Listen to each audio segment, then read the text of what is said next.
typical royal structure in terms of its construction.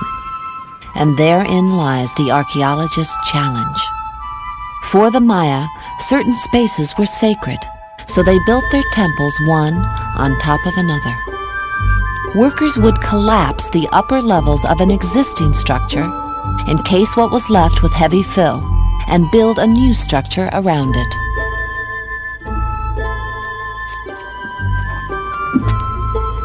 As Agurcia's crew remove the fill, they create a labyrinth of tunnels. Working in tunnels, it tends to be very confusing. You're working like in 3 dimensions, you're going up, down, sideways, in between. And oftentimes you get lost and you can't really understand what you're looking at. The flat wall on the left used to be the outer wall of an older temple. Only by following its walls to their ends can Agurcia determine the building's original dimensions.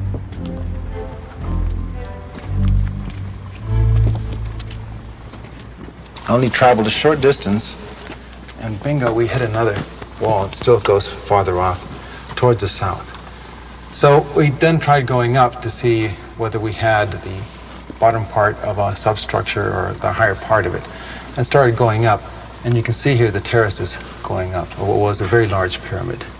It goes up, as far as we've traced it, 8 stories high, and each one of them curving back and going further up.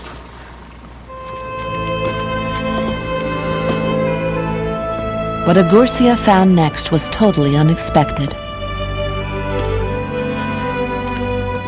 There was yet a 3rd structure inside the first 2, but this one was different. The building Agurcia calls Rosalila was perfectly preserved. The loose dirt was removed, exposing a set of giant masks, still tinged with traces of the original paint.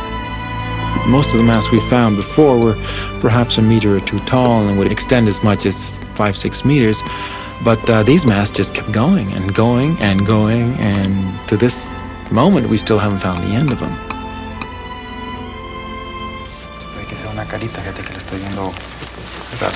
Hey, partner.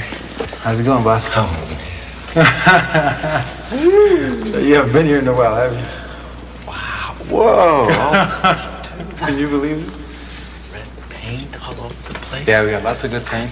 Lord. We're coming down below the molding, and we've got 2 birds on here. We've got one over here on the left, and he's facing north. And I think we have another one. You see, he's got his beak bent over his eye.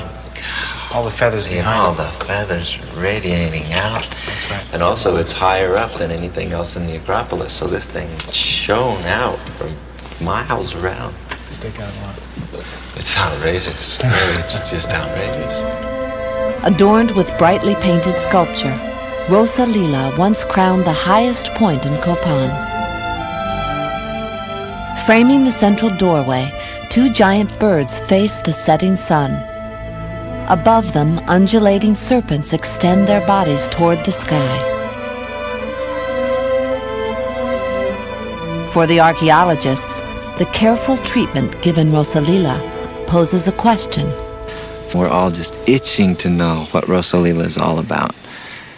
Why was it left there for 150 years and nobody touched it other than to maintain it? Why was it buried intact? They didn't touch any of it when they buried it. All the rest of them they smashed to pieces to build something bigger and better over it.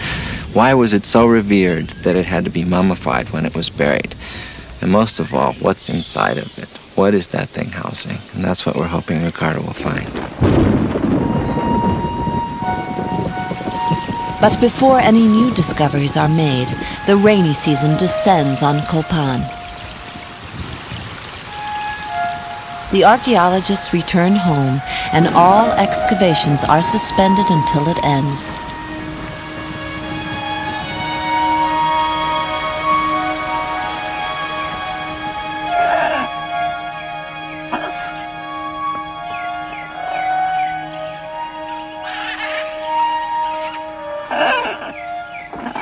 Nearly 6 months later, the rain is over.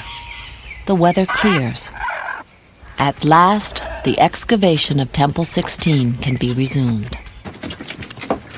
For another half year, workers continue to peel away the dirt from Rosalila. And just before the rains resume, the enigmatic temple yields one more surprise. From a small cache found in a doorway, Agurcia removes something buried 1,300 years ago. Look, it's a black kind of... Oh, man. It doesn't fit. It's close enough. You would not believe how sharp the edges on these things are. Look at the form. This is art, man. This isn't just some rocks they threw in here. This is really a powerful work of art. What they have found is a bundle of blades chipped from an especially sacred material, flint, the firestone. They were probably used on ceremonial occasions, and the faces may depict royal ancestors or sacrificial victims. No one knows how long it took to create these delicately flaked blades, since no one today has the skill to make one.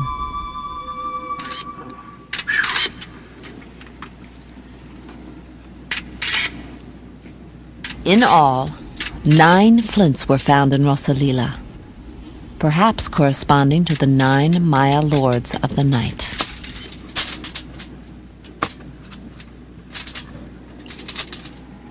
It's been here for 1,300 years, and it's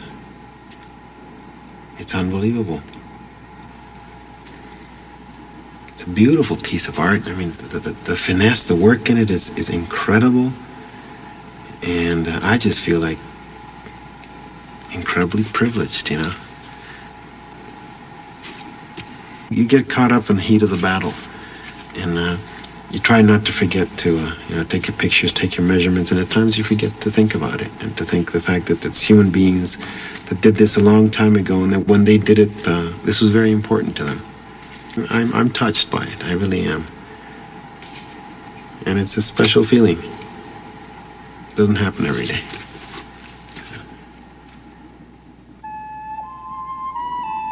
It is likely that the flints Agurcia found in Rosalila were placed there sometime in the 7th century AD, when the classic Maya civilization was at its peak.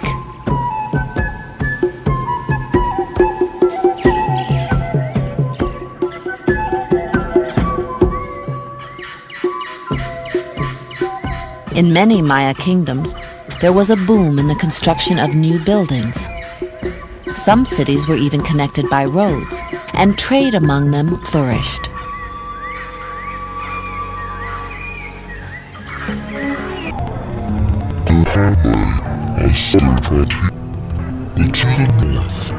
Events had taken place in the Maya world that would eventually shake it to its core.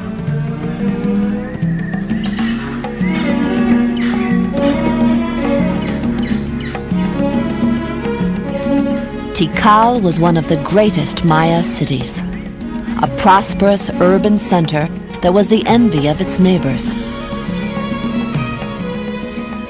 It was probably inconceivable to the kings of Tikal that any other kingdom posed a threat.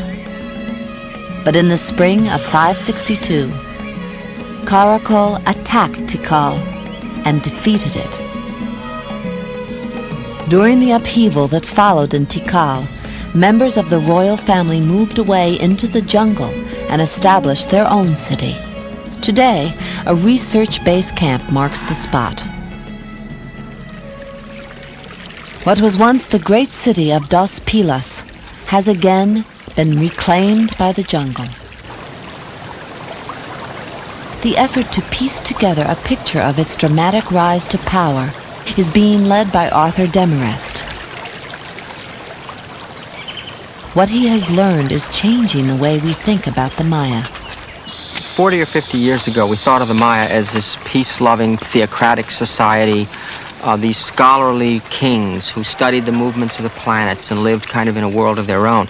Now we know from the recent hieroglyphic decipherments and from excavations like these that have found fortifications that the Maya were a very violent people, one of the most warlike peoples of the New World, and that they were constantly engaged in warfare, battles of dynastic succession, and earthly pursuits.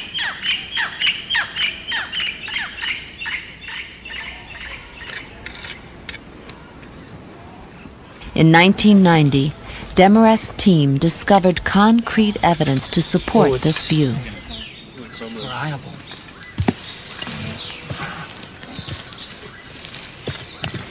It is a large, perfectly preserved hieroglyphic text, and on it, it talks about a series of wars, battles, and conquests involving the big players, Tikal, Dos Pilas, battling each other, and it records the outcomes. It's a tremendous piece of information, and its decipherment, I think, is going to change the way we look at this very critical period in Maya history.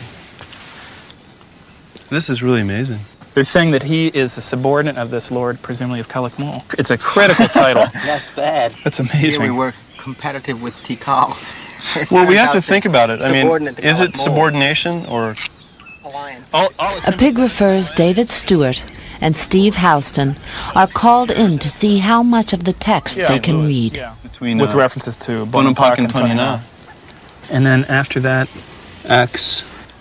look, and there it is. It's Antun. Yeah, this Arthur refers to a kind of altar, and then here it It's refers to a referring- dedication.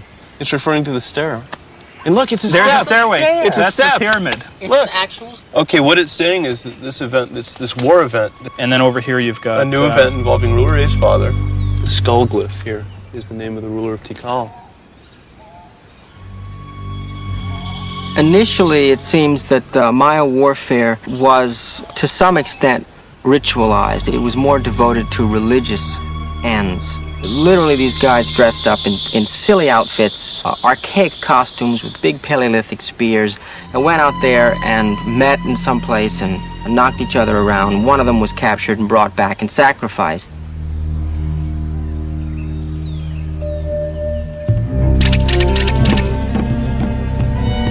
What the hieroglyphs on the stairway seem to confirm is that sometime in the 8th century AD, ritualized warfare gave way to campaigns of expansion.